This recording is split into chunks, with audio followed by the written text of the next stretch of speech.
কি রে মনা, 5+5 কত হয়? 5+5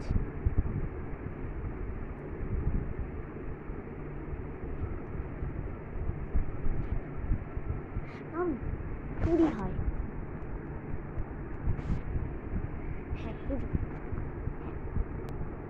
ও 20 হয়, আচ্ছা ঠিক আছে, ঠিক বলেছিস। ম্যাম, আপনি আমার মেয়েকে ভুল শেখাচ্ছেন কেন?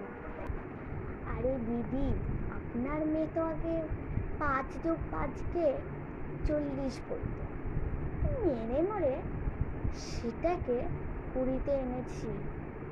আর একটু দাঁড়িয়ে যান, তারপর ঠিক এনে দেব 10-এ। ও ঠিক আছে ঠিক আছে, আপনার যা মন চায় তাই করুন, আমি আর বাধা চাটা দেব না। ঠিক আছে ঠিক আছে, আমি যাই তাহলে। আচ্ছা আচ্ছা আচ্ছা।